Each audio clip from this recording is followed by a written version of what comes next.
Tudo bem, galerinha mais linda do Brasil? Me disseram que como eu sou youtuber, eu tenho que criar um jeito de cumprimentar as pessoas, mas eu vou só dizer oi. Dadas as discussões atuais de ter doutorado, ter pós-doutorado, quem pode ter o quê, resolvi vir aqui explicar pra vocês um pouquinho como funciona um doutorado.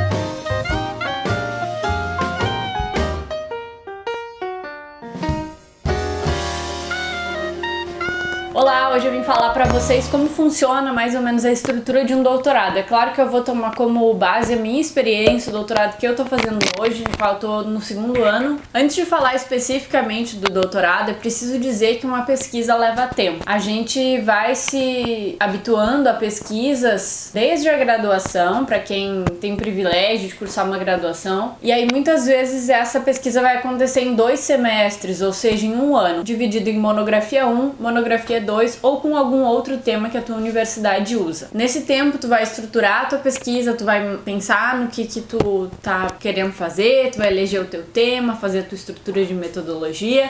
Eu já falei sobre isso em outros vídeos, então é só clicar aqui em algum lugar da tela. E aí depois, no segundo semestre, tu vai realmente desenvolver essa pesquisa e defender, no fim das contas, a tua monografia ou o teu trabalho de conclusão de curso, que é o TCC que a gente tanto fala por aí. Aí na outra etapa de qualificação, digamos assim, a gente vai ter o mestrado. No mestrado, o resultado final vai ser uma dissertação. Como que funciona o mestrado? Tu tem um número X de créditos para cursar, ou seja, cadeiras, disciplinas para fazer, e além disso tu precisa comprovar a proficiência em um idioma além do português. E também tu precisa realizar uma dissertação. A dissertação tu vai desenvolver ao longo dos 2 anos, que é o prazo mais normal assim de mestrado aqui no Brasil, pelo menos, além de cursando as disciplinas também. Mas pra tu obter o título de mestre, tu tem que fazer todas essas coisas. E aí, chegando então à outra etapa, que é o doutorado, funciona mais ou menos do mesmo jeito, só que com um pouco mais de coisas a serem feitas. Ou seja, tu precisa cursar as disciplinas, os créditos, que geralmente são o dobro do que tu teve no mestrado, no meu caso foi assim. Então eu tenho que cursar 36 créditos ao longo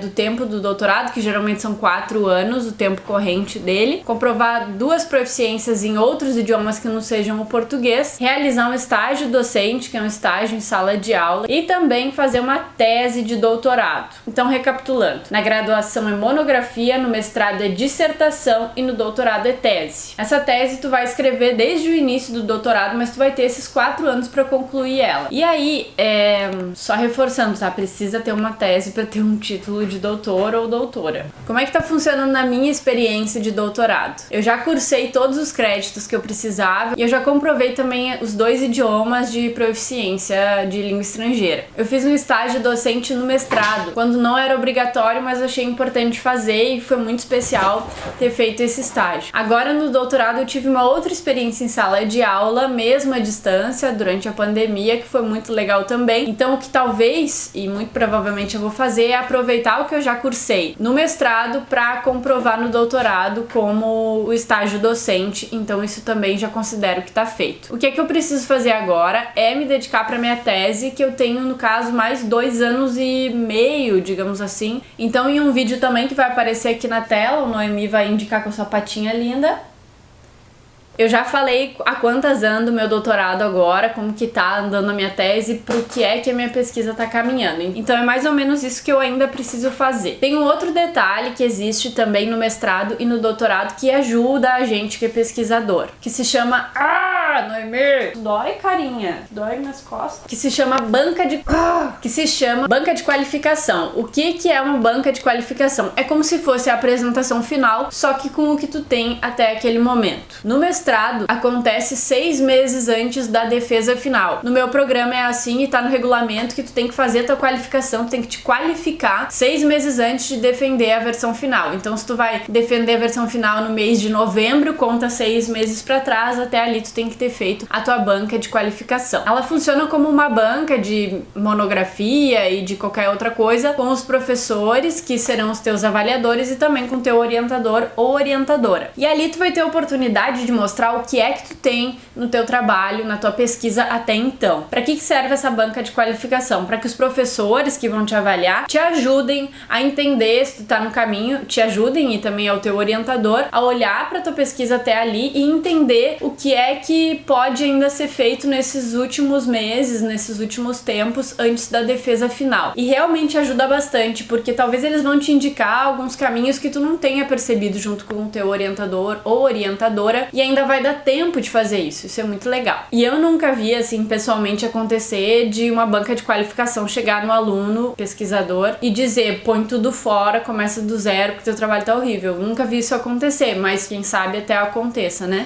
Aí depois que tu tá qualificado, então tu vai fazer os ajustes mais finos, a análise talvez mais encorpada que falta pro teu trabalho, geralmente é assim que acontece, e aí vai fazer a defesa final e vai conquistar o teu título tão sonhado de mestre ou de doutor, ou de pós-doutor, ou tudo que tu quiser. Então no doutorado também tem essa banca de qualificação, ela geralmente acontece um ano ou mais antes da defesa final, então é bem importante porque a gente sabe que o doutorado é um trabalho um pouco mais aprofundado e que requer uma inovação científica maior, então ter esse tempo entre a qualificação e a defesa final maior é de muita ajuda, porque aí tu vai ter tempo ali de reverter alguma coisa, de incluir alguma coisa que a banca avalie que seja muito legal. Fechou? Com alguma dúvida, tá com alguma pergunta, deixa aqui embaixo nos comentários que eu vou ter o prazer de te responder, sempre com delicadeza e muita educação, porque isso é um detalhe bem importante na nossa querida e amada, mas um pouco nociva internet, tá bem? Fala, Noemi.